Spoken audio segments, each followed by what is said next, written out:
Well, hi folks, this is Lee. I'm here with Lynn. Hello. And we're going to hit you with a quick vlog today because this morning we had an outing. We drove down to the Colpar HobbyTown swap meet down in Aurora, Colorado, and that's held on November 6th, 2021. I don't think they had one last year because of COVID. So this is a once-a-year opportunity. They held it from 10 a.m. to 2 p.m., and so we zipped on down there to check it out. And it was hopping. And it was hopping, yeah. We couldn't find a parking space in the strip mall parking lot. It was so full. So Colpar HobbyTown has two locations, and they cover a lot of different stuff. Gaming, obviously, as well as model railroading and RC cars and military models and just a whole bunch of stuff. But today, they had their big swap meet kind of down in the basement in the gaming table area, and everyone was allowed to bring their models that they had stockpiled and maybe weren't going to ever build and sell them to other hobbyists. And so when we rolled up to the store, there were people pouring out. We rolled up around 10:30, about a half hour after it had opened, and people were already coming out with huge bags and huge stacks full of these vintage models and current models and just everything that people were trying to unload. So we went in there with no expectations, and I think I spent $30. Well, I spent $30 down in the swap meet area and another $100 up in the store, but we're not going to talk about that. So we're going to look at just a few of the things I picked up at the swap meet for kitbashing or who knows what, as well as this tray of Western stuff. So what they did is they had a lot of tables set up for basically just hobbyists to bring in their models, and then they could sell their models to other hobbyists. But also the store kind of dug into the back, and they had sort of a make me a deal section, which had a lot of old model railroading stuff and other things. So they had this tray, and there's all kinds of stuff in here. So, you know, looks like someone's building a wagon out of balsa wood, some plastic wagons, horses. I wasn't really sure what was in there, but I asked the guy in the blue shirt, what's with this? And he says $10, and that includes the tray. They even sold us the tray. So we were kind of curious what was all in there, and when we got it home and kind of poked into it a little bit, these are actually 20 mule teams from U.S. borax. And if you know borax, that's kind of a detergent, right? Yep. That's been around for a long, long time. And I guess the story is they would mine the borax in Death Valley, and then they would use 20 mule teams to haul it out of there to the train station. And they'd also have to haul a water cart, a water wagon with them for the mules. But that's what these are. These are borax 20 mule carts. So there's all kinds of stuff in here. So they're in different stages of construction, but there's the mules. There's the mules.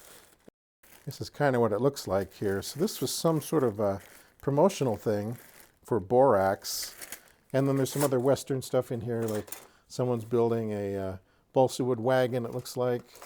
And there's a building front and just who knows what else, but $10, and that includes the tray. So that was kind of interesting. So I am not entirely sure what we could do with that because the scale is a little weird. It's kind of like 20 millimeter or maybe 25 millimeter, but lots of parts in there. And if we didn't part it out, if we didn't use it for kit bashing or the bits box, I'm sure we could clean it up and sell it on eBay and recoup our $10 at least, because it looks like this is kind of a little piece of commercial history here. So kind of neat. The 20 Mule Team Hobby Kit Department, Los Angeles, California. So I'm enclosing X number of dollars and X number of box tops for X number of 20 mule teams. So it must have been tied to a box top promotion, I would guess. I would guess, yeah. So, yeah, maybe that's what will happen. Maybe it'll get repurposed on eBay for somebody who's into that kind of thing. Or maybe we'll just steal some choice parts and use it for some Western scatter trade or whatnot. But anyway, that was our $10 purchase there. And then we got $20 worth of model kits. Now, the nice thing about sci-fi is that the scale is not as important. You know, if you're building something for 28 to 32 millimeter wargaming, you want something in the 148 to 143 scale generally. But for a spaceship, it really doesn't matter because maybe it's a scout ship. Maybe it is a escape pod. Maybe it's a probe. We don't really know. So I got the My Favorite Martian Uncle Martin spaceship. Let's see what that looks like. So not all that complex. That's my favorite. Easy to put together. Yeah, easy to put together and could easily be used in some sort of a, I don't know, a sci-fi scenario where the aliens have landed or the government has lost a probe or something has crashed out in the desert and our adventurers need to go find it. So that is the My Favorite Martian spaceship. Then this thing here, this water tank, it's actually just the water tank. It doesn't include the wheels or the chassis or anything like that. And the guy actually gave it to us. We were kind of looking at it, and I was kind of unsure, and he said, just take it. We're just trying to unload some stuff. Bits box materials. If we need another fuel tank for some sort of post-apocalyptic survival bunker, then we have it. Yeah, so that was kind of him. I think probably he didn't think it was going to sell because it didn't have the chassis and the wheels. But yeah, we appreciate it. We'll put it to good use. And here's another spacecraft from Pegasus Hobbies. This is the Area 51 UFO. 1/72 scale, but again, it doesn't really matter when you're dealing with spacecraft. So this could be a scout vehicle for all we know. Not a lot of parts, which is great. We got the legs in there. We got the hull, some green bits.